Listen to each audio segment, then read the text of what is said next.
Hello, নমস্কার। কেমন আছেন আপনারা সবাই? Welcome to our channel Mom's kitchen room. আজকে মমস কিচেন রুমে আমার মায়ের বানানো রেসিপিটা হচ্ছে আলু আর মূলো দিয়ে ট্যাংরা মাছের ঝোল।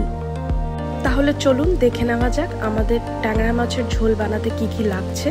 প্রথমেই লাগছে ট্যাংরা মাছ, মূলো, আলু, পেঁয়াজ, কাঁচা লঙ্কা, ধনেপাতা, লাল লঙ্কা গুঁড়ো, হলুদ গুঁড়ো, নুন এবং সর্ষের তেল।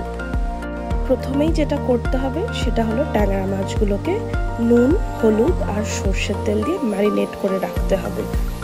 তারপর একটা কড়াই গরম করে তাতে সর্ষের তেল দিয়ে সর্ষের তেল গরম হয়ে গেলে তার মধ্যে আমাদের ট্যাংরা মাছগুলো ভেজে নিতে হবে। ট্যাংরা মাছ যেহেতু ছোট মাছ, আপনারা একসাথে অনেকগুলো মাছ দিয়ে ভেজে নিতে পারেন। মাছ ভালো করে ভাজা হয়ে গেলে মাছগুলো তুলে সাইডে রেখে দিতে হবে। মা যতক্ষণ মাছগুলো ভেজে নিচ্ছে, আপনারা কে কোথা থেকে দেখছেন সেটা অবশ্যই জানাবেন। আর আপনারা কিভাবে ট্যাংরা মাছ বাড়িতে রান্না করেন সেটাও জানাবেন।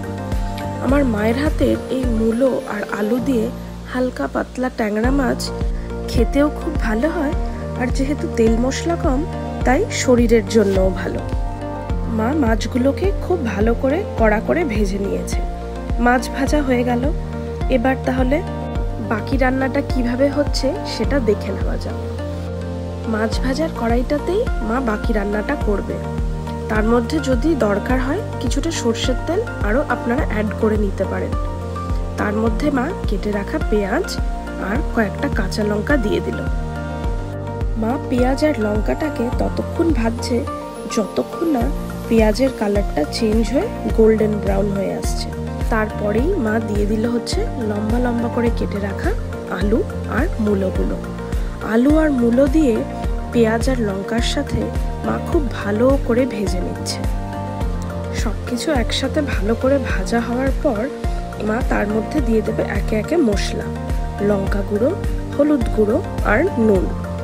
সব কিছু দিয়ে আরও ভালো করে আমাদের রান্না করতে হবে। আপনারা দেখতেই পাচ্ছেন মা ততক্ষণ রান্না করবে যতক্ষণ এই মশলার কাঁচা গন্ধটা না চলে যায়। আর আলু আর মূলোটাও কিছুটা রান্না হয়ে আসবে ততক্ষণে। ভালো করে মশলা, আলু আর মূলোগুলো ভাজা হয়ে গেলে মা তাতে দিয়ে দিচ্ছে পরিমাণ মতো জল। জল দিয়ে সব কিছু খুব ভালোভাবে একসাথে মিক্স করে দিয়ে আপনাদের রান্না করতে হবে। তারপর যখন দেখবেন জলটা ফুটে গেছে, তখন ভেজে রাখা ট্যাংরা মাছগুলো আমাদের এই ঝোলের মধ্যে দিয়ে দিতে হবে। মাছগুলো ঝোলে দিয়ে সব একসাথে খুব ভালো করে মিশিয়ে নিতে হবে। আমাদের এবার মাছটাকে ভালো করে রান্না হতে দিতে হবে। কিছুক্ষণ রান্না হওয়ার পর মা ঢাকা দিয়ে মাছটাকে আরও কিছুক্ষণ রান্না করে নিল। ঢাকা খুললেই ব্যাস আমাদের ট্যাংরা মাছের ঝোল আলু আর মূলো দিয়ে রেডি। নামানোর আগে মা কিছুটা কুচনো ধনেপাতা দিয়ে সবকিছু ভালোভাবে মিশিয়ে নিয়ে আমাদের নামিয়ে নিতে হবে এই ট্যাংরা মাছের ঝোল আলু আর মূলো দিয়ে। আমাদের রান্না কমপ্লিট। এবার যেটা করতে হবে সেটা হলো গরম মাছের ঝোল আর ভাত সার্ভ করতে হবে আর এনজয় করতে হবে। আপনারা অবশ্যই জানাবেন কেমন লাগলো আমার মায়ের হাতের এই ট্যাংরা মাছের ঝোলটা। আর ভালো লেগে থাকলে অবশ্যই আমাদের চ্যানেল মমস কিচেন রুমকে লাইক, শেয়ার আর সাবস্ক্রাইব করবেন।